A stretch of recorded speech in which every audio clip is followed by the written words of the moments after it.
Radio Universidad presenta el programa Humanismo Social, un espacio de la Facultad de Ciencias Políticas y Sociales que te da acceso a la información, fomenta la cultura del conocimiento y fortalece la participación activa de la ciudadanía en la construcción de una sociedad más crítica e informada.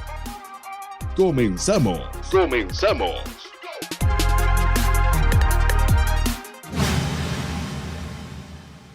Ustedes que nos escuchan, sus conocimientos sobre diferentes temas con diferentes enfoques y voces.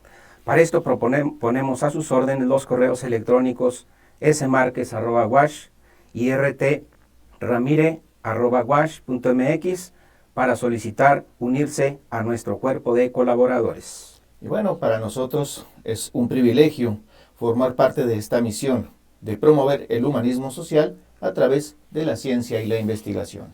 Muy bien, y con este premio iniciamos el programa de hoy con una temática muy específica que tiene que ver con un artículo de investigación que publicamos el doctor Ramírez Tarango, el doctor Medrano Carrasco y su servidor, Socorro Márquez, en una revista científica con índice CONACYT que se llama Confines del TEC de Monterrey, Campus Monterrey, y este documento se llama Aproximación a un concepto material de democracia a partir de los elementos fundamentales destacados por la Corte Interamericana de Derechos Humanos.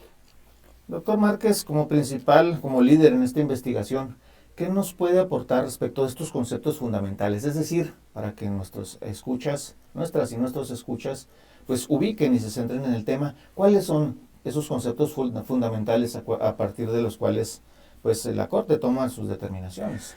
Bueno, sí, de entrada habría que comentar que nuestro país, nuestra república, está considerada en la Constitución como representativa, democrática y federal. Sin embargo, no describe lo que es la democracia. O sea, hay una enunciación en la Constitución, incluso en el artículo 3 se habla que la educación debe de tener criterios de diferente índole, entre ellos el democrático, en donde se entienda la democracia no solamente como un sistema jurídico, un régimen político, sino como un sistema de vida para el mejoramiento de las condiciones social, económica y cultural del pueblo.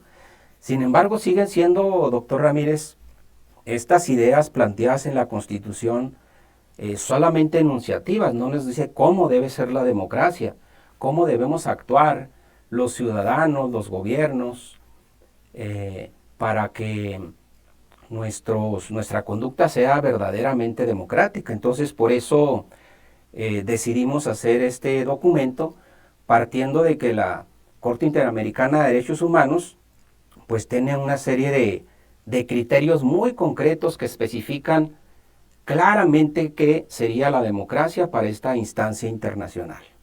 Bueno, sin duda un tema presente en todos los ámbitos de la vida de los países, por lo menos de los países occidentales. En todos los discursos está la democracia, democrático y todos los derivados o todas las voces que puedan conjugar esta noción. Pero, ¿qué encierra? ¿Qué implica la democracia? Bueno, de entrada sabemos que el concepto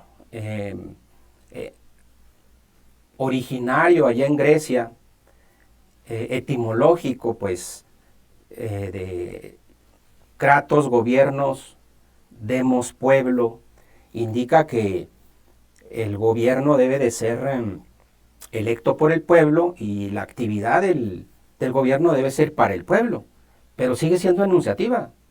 O sea, no nos dice mucho. El hecho de que haya elecciones es solamente uno de los elementos de la democracia. Y su análisis ha estado presente en muchísimos documentos de libros, artículos, capítulos de libro, conferencias. En nuestra vida cotidiana encontramos la democracia, pero ¿qué es realmente esa democracia desde el punto de vista material, es decir, desde sus características? Bueno, la Corte Interamericana nos dice algunas cosas y hemos detectado 16 sentencias que indican algo sobre la democracia y que nos dicen características cada una de esas 16 sentencias. Pero antes de eso quisiera comentar pues que la Corte Interamericana deviene de una convención o un tratado internacional que le dicen el Pacto de San José, que es la Convención Americana de Derechos Humanos, donde México ratificó esta convención, y parte de los elementos que establece la misma convención es que si hay alguna cuestión en la convención o en las sentencias de la Corte que no estuvieran consideradas en el régimen jurídico, pues el Estado que esté en esa convención, ratificando esa convención, pues debería de legislar en su órgano interno de acuerdo con lo que el Pacto de San José establece o las sentencias de la Corte plantean. Entonces es muy importante porque no es letra muerta, no es algo que está ahí, sino que se convierte en obligatorio para todos los estados que somos parte de esa convención. Así es, y que de hecho a partir de eso se reforma la Constitución mexicana. Tengo entendido que por ahí el del 2011, me corregirá el doctor Márquez, efectivamente. Precisamente para que lo que México signe, claro, debe de seguir ciertos requisitos, pero que lo que México signe en el entendido de tratado internacional tendrá el mismo rango que las normas constitucionales de nuestro país. Eso en el artículo primero, precisamente, como tú bien comentas, doctor. Pero además, hay otro artículo en la Constitución, el 133, que establece que la ley suprema de nuestra Unión, o sea, de toda nuestra República, no solamente es la Constitución, sino también todos los tratados que estén de acuerdo con la misma. Exacto. Luego entonces esta convención que fue firmada y ratificada por nuestro país tiene carácter de obligatorio por ser ley suprema precisamente. Luego entonces las sentencias también que derivan de esa convención, porque la Corte Interamericana está fundada en esa convención, tienen carácter también obligatorio, ¿verdad? Así es, doctor. Y bueno, otro aspecto también muy importante, que no está, o no lo has anunciado, pero que está presente sin lugar a dudas, es la llamada progresividad de los derechos, ¿no?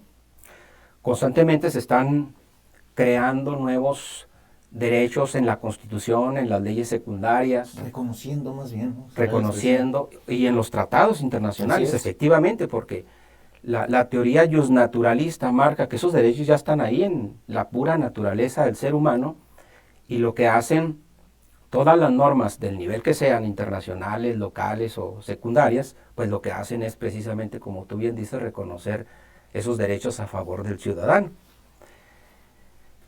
Vamos a continuar entonces con el análisis de cada una de estas sentencias, porque son 16 y no las vamos a poder agotar todas, el tiempo es muy corto. Vamos a analizar nada más 5 de ellas. La primera en 2008, en el caso Apis Barbera y otros contra Venezuela, en donde el gobierno de Hugo Chávez Frías, ustedes probablemente lo recuerdan, es el gobernante que precedió al actual gobernante de Venezuela, que es Nicolás Maduro. Hugo Chávez destituyó a 3 jueces y ese asunto llegó hasta la Suprema, hasta la Corte Interamericana de Derechos Humanos. Y los jueces dijeron que era una invasión de poderes y entonces que se estaba haciendo una depuración ideológica para deshacerse de los jueces que no coincidían con su proyecto político, y que el gobierno de Hugo Chávez pretendía perpetuarse en el poder, eliminando así a todos los jueces contrarios a su régimen, contradiciendo con eso un elemento muy importante, que es la institucionalidad democrática y la independencia de los poderes. De tal manera que es un elemento de la democracia, ¿no? Exactamente. Entonces, según esta sentencia, si no hay independencia de poderes, si el poder ejecutivo se invade la esfera del poder judicial, como fue el caso destituyendo a los jueces, dijo el juez internacional, eso es antidemocrático. Y entonces es un elemento que nos lleva a interpretar que es un elemento de la democracia. En este caso, el juez internacional ordenó al gobierno de Hugo Chávez restituir a esos jueces, porque además Después de eso, se dieron una serie de sentencias en contra de Venezuela, 16 sentencias en total. Y el gobierno de Hugo Chávez lo que hizo fue, para no cumplir esas sentencias, entre ellas esta que le ordenaba restituir a los jueces, pues se salió hizo su solicitud de retirarse de la competencia de la Corte Interamericana de Derechos Humanos. Para no acatarla. Para no acatar estas sentencias y las futuras sentencias que pudieran venir. Y entonces, bueno, pues es evidentemente un acto de antidemocracia, ¿verdad? Definitivamente es una cuestión, y sobre todo, bueno, pues que atenta contra los derechos legítimos del pueblo venezolano, ¿no? Sí, porque ellos eligieron al poder legislativo, quien a su vez eligió a esos jueces, y tienen legitimidad. Y entonces no tenía por qué el poder ejecutivo meterse, sustituir a esos jueces de manera arbitraria, y tiene que ver pues con uno de los elementos fundamentales allá postulados en la Revolución Francesa en 1789, en donde establecía Montesquieu que debía haber una división de poderes, una independencia de los poderes, para que no se abusara del poder. Exacto, y muy importante la noción de equilibrio, ¿no? De equilibrio. Es decir, que entre los poderes se vigilan. Se vigila. Si un poder actúa para nulificar a otro, tenemos graves problemas en el sentido de orden y precisamente de que el gobierno cumpla con su función, ¿no? A fin de cuentas. La frase literal de Montesquieu era, para que no se abuse del poder, es necesario que por naturaleza misma de las cosas, el poder detenga el poder. Entonces ahí en esa palabra detenga está implícita la figura que tú comentas del equilibrio. Exacto.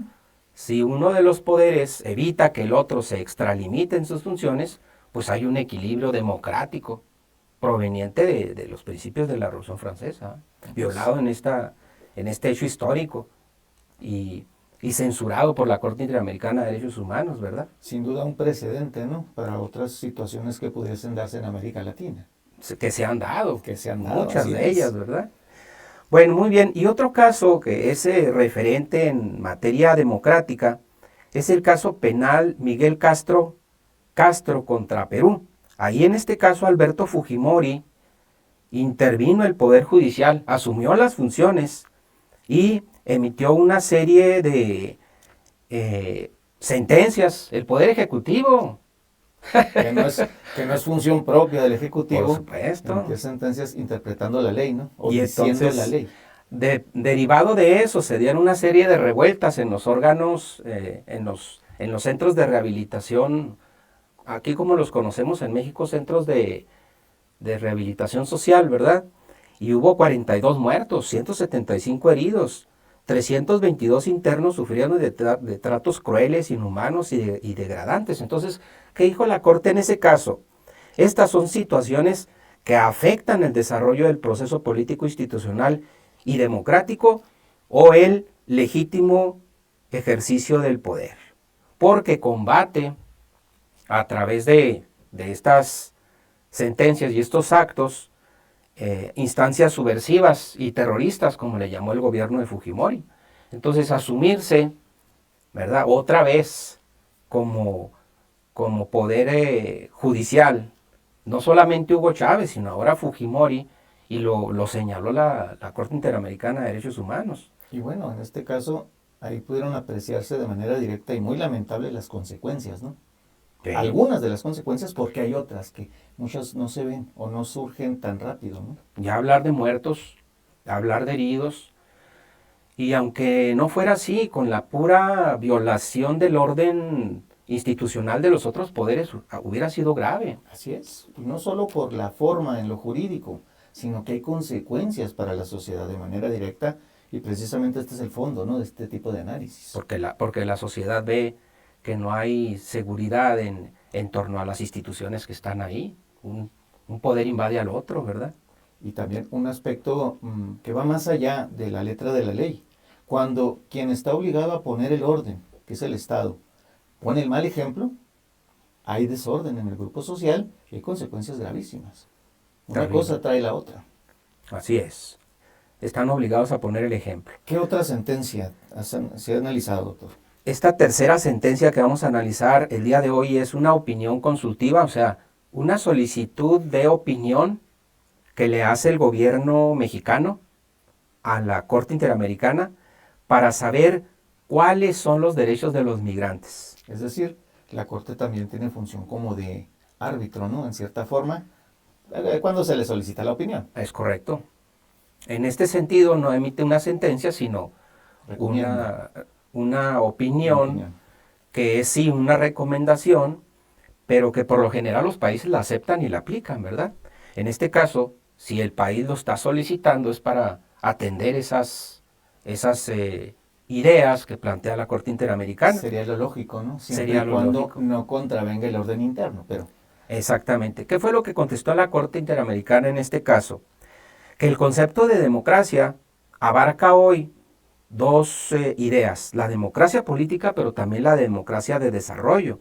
Entonces, dijo la Corte, no solo los nacionales tienen derechos, también los que están en estado de migración.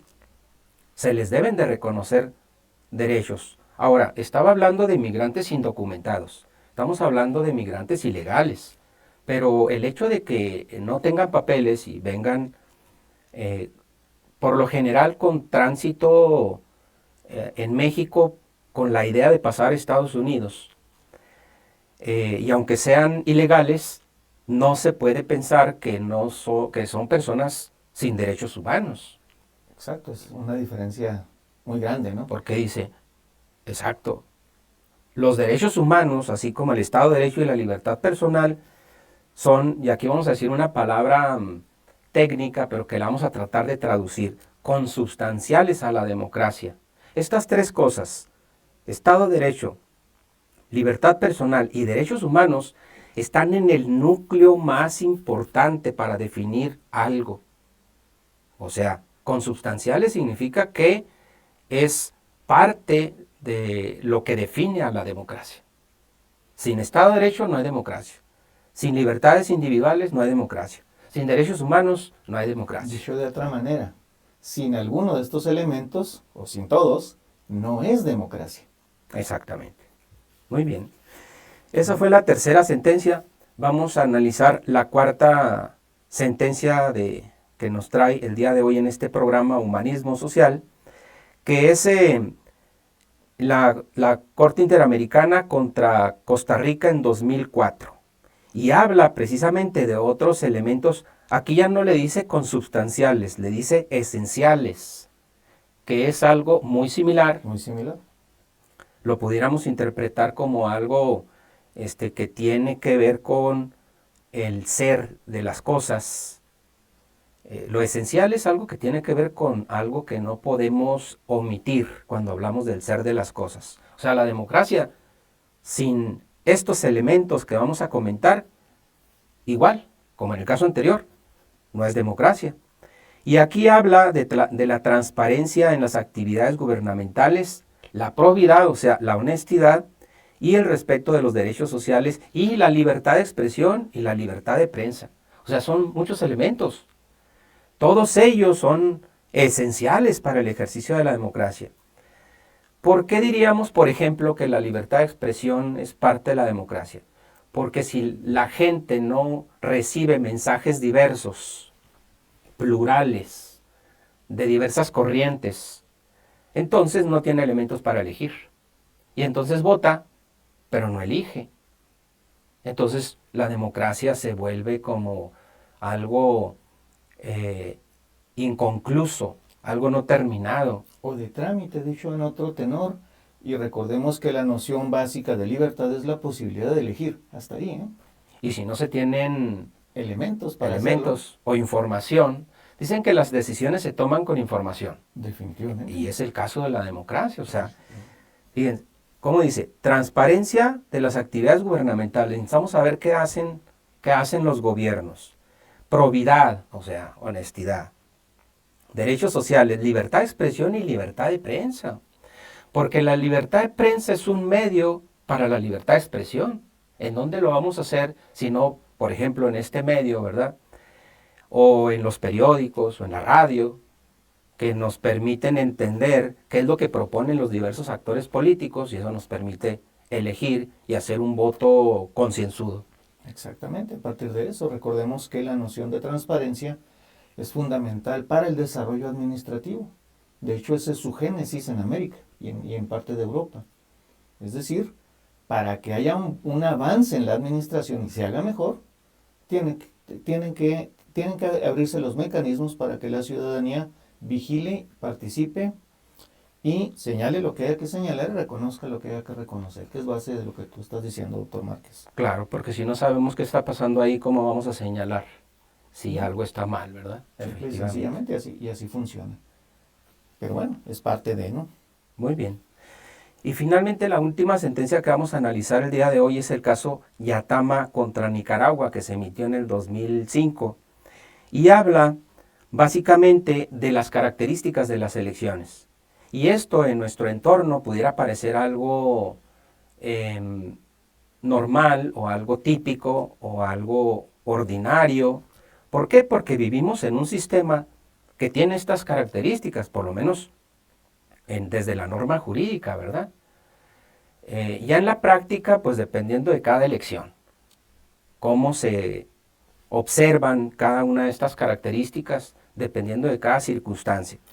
Pero la Corte habla de que las elecciones primero deben ser periódicas, o sea, se debe establecer un tiempo determinado, cada 2 años, cada 3 años, cada 6 años, cada 4 años, según el régimen que sea, porque en Latinoamérica pues tenemos un conjunto muy diverso de formas de organizarnos de manera electoral.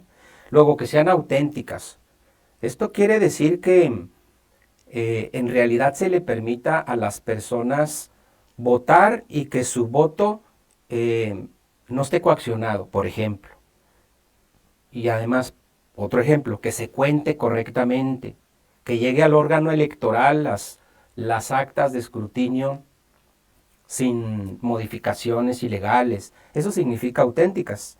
Un paréntesis, doctor. Sí. Cuando hablas de auténticas, pues es dable ponerle su antónimo, ¿no? Uh-huh. Que no sean fraudulentas, que sean creíbles. Así es. Sí, bueno, ese no es antónimo, pero lleva eso, ¿no? Sí, o sea, tiene que señalar la Corte la democracia cómo debe de ser, pues con elecciones. Pero esas elecciones, ¿cómo deben de ser para que verdaderamente cumplan con un parámetro que sea el correcto según el criterio de la Corte Interamericana? Bueno, pues ahí tenemos 2 elementos. Y además habla de que el voto deba de tener 3 características. Universal. Todos pueden votar, siempre y cuando estén en la hipótesis de que cumplan las condiciones. Sí, por ejemplo, 18 años, ¿no? Que tenga su credencial de elector. Es decir, que no tenga suspendidos sus derechos políticos. También, además. Y luego que sea igual, que los votos valgan uno cada uno, independientemente de la circunstancia del sujeto. Una persona, un voto, se dice. Si no podemos hablar de un estado plutocrático, por ejemplo, en donde los que tienen más dinero va a valer más su voto. Ese es un ejemplo, ¿no? Y luego que sea verdaderamente secreto. Aquí lo conocemos muy específicamente porque a partir de algún tiempo para acá ya hay urnas, ya hay bloqueos de la imagen en donde nos podemos meter a la urna y saber que no nos están viendo los personajes o los políticos o las personas para quienes trabajamos y evitar que se coaccione el voto, ¿no? Entonces son características de lo que son las elecciones y el voto que nos hace ser democráticos o no. Pues muy, muy interesantes todas estas nociones respecto de los criterios de la Corte en cuanto a la democracia en América Latina y obviamente en el mundo, ¿no? Con ello. Pero bueno, algo con lo que quisiera cerrar, doctor Márquez, porque se nos ha agotado el tiempo. Se nos ha agotado el tiempo, efectivamente. Pues nada más comentar que tomar en cuenta no solamente lo que se produce de norma jurídica en México, como son los jueces nacionales, sino también los jueces internacionales, porque es un sistema. En México tenemos una norma jurídica que es sistemática, que incluye no solamente las sentencias y las leyes locales, nacionales, sino también las sentencias y las leyes internacionales. Entonces, al hablar de Corte Interamericana, estamos hablando de cumplir con ese sistema que tenemos legislado en México. Muy bien, bueno, pues con esto hemos llegado al fin del programa por hoy, del programa Humanismo Social de la Facultad de Ciencias Políticas y Sociales. Agradecemos su atención y pues les invitamos para que nos escuche en la próxima emisión. Hasta pronto. Muchas gracias.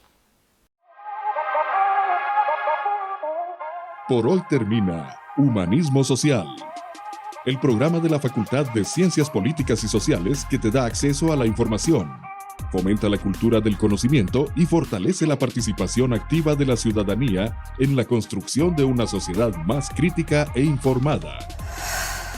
Hasta la próxima emisión.